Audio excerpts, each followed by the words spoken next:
Bab 3. Menerapkan proses produksi massal.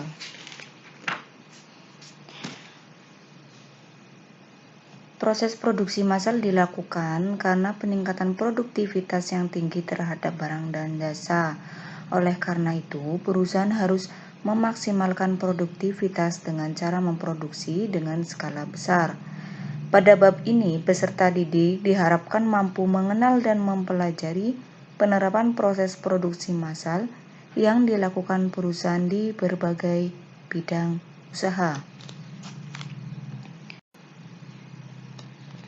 Poin A. Mengenal proses produksi massal. Pada bab ini akan dibahas mengenai proses produksi massal.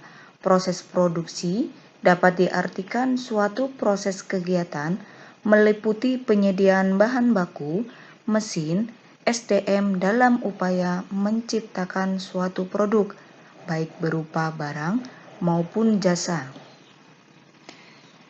Yang pertama, jenis-jenis proses produksi. Berdasarkan metode implementasi, proses produksi dapat dibagi menjadi 4 jenis. Yang pertama, produksi jangka pendek. Kegiatan produksi ini dilakukan secara cepat, langsung menghasilkan produk, barang atau jasa bagi konsumen. Contohnya, produksi makanan. Itu seperti roti bakar, martabak, makanan cepat saji, dan lainnya. Kedua, produksi jangka panjang. Kegiatan produksi model jangka panjang membutuhkan waktu yang telah ditetapkan. Misalnya menanam padi, tahapan kurang lebih 3 bulan ya.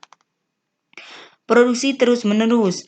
Tahapan produksi terus-menerus dilakukan pada perusahaan yang mengolah produk yang secara terus-menerus digunakan oleh konsumen. Misalnya, pabrik kertas, pabrik gula, maupun pabrik karet. Produksi berselingan. Produksi berselingan yaitu memproduksi produk-produk yang berhubungan dengan merek tertentu.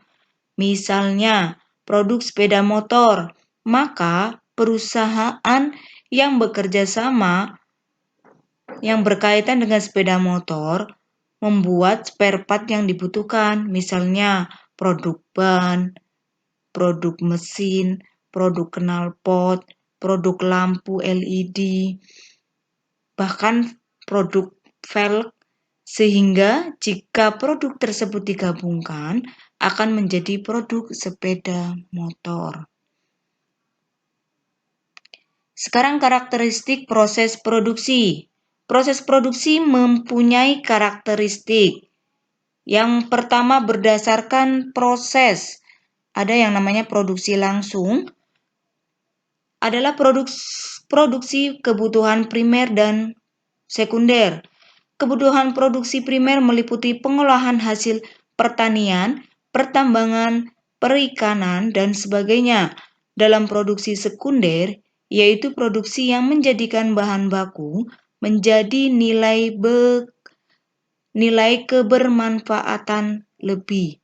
Misalnya, bahan kayu digunakan untuk membuat rumah, bahan baja digunakan untuk membuat jembatan ya. Ada namanya produksi tidak langsung. Produksi ini merupakan kegiatan yang memberikan produksi dalam bentuk keahlian, dalam bentuk tertentu. Misalnya, layanan bidang kesehatan.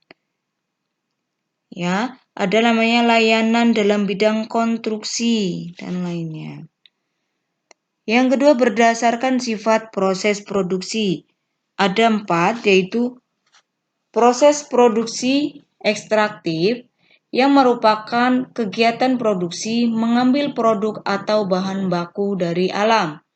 Proses analitik dilakukan dengan pemisahan suatu produk sehingga menjadi bentuk yang mirip dengan aslinya.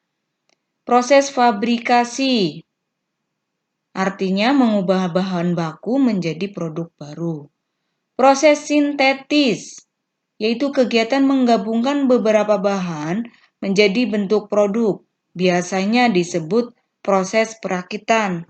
Contoh perakitan sepeda motor.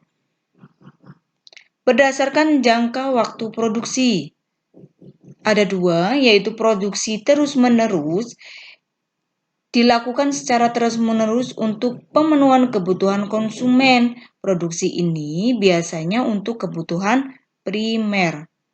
Yang kedua, produksi terputus-putus. Artinya, kegiatan produksi dilakukan menyesuaikan pesanan atau musiman atau tergantung dari faktor-faktor tertentu.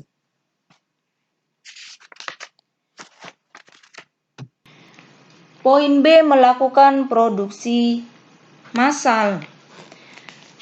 Nah, di poin ini Ibu sudah berikan di proyek produksi untuk mapel PKK-TKJ yang dari awal Ibu sudah kasih pengertiannya dan mungkin kalian sudah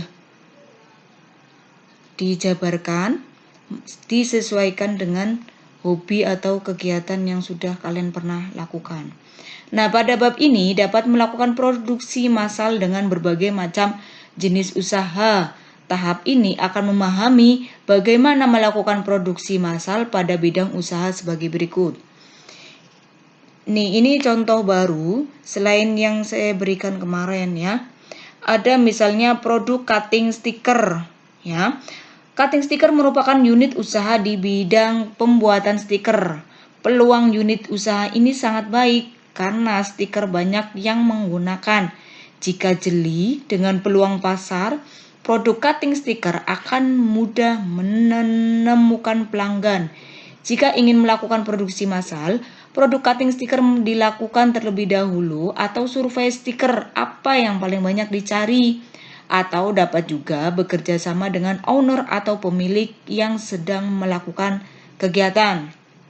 Misalnya konser musik atau rapat kerja atau munas partai, atau ini menjelang peringatan ulang tahun Republik Indonesia 17 Agustus. Nah, itu bisa kalian manfaatkan bekerja sama untuk pembuatan stiker, banner, spanduk atau sebagainya. Yang lain ada namanya produk kaos sablon. Unit usaha kaos sablon mempunyai peluang yang sangat bagus untuk dikembangkan menjadi bisnis. Meskipun kaos tidak selalu dibutuhkan, jika ingin memproduksi massal sebaiknya bekerja sama dengan owner lainnya. Misalnya ketika ada kegiatan sepeda santai, jalan sehat, kampanye partai atau sebagainya, atau komunitas ya, atau seragam-seragam lain organisasi yang kalian bisa dapatkan ya, pengajian ibu-ibu ya, atau komunitas sepeda motor atau apapun yang bisa dijadikan sebagai peluang bisnis ya. Produk MOOC. Unit produk MOOC atau cangkir yang sudah dibuat gambar atau logo yang ditempel menggunakan alat tertentu. MOOC ini biasanya digunakan untuk cenderamata atau souvenir. Ya, sekarang lagi musim nikahan, bisa kalian dapatkan peluang itu, kalian bisa kerjasama, kalian yang desain, terus kamu kerjasama dengan MOOC yang bisa kalian tempel stikernya gitu. Itu bisa menghasilkan usaha juga ya. Produk IoT atau Internet of Things yang sangat mendukung era revolusi industri 4.0, jika mempunyai kemampuan di bidang pemrograman, ada baiknya dapat membuat produk IoT dengan bantuan microcontroller yang sudah ada seperti Arduino ya.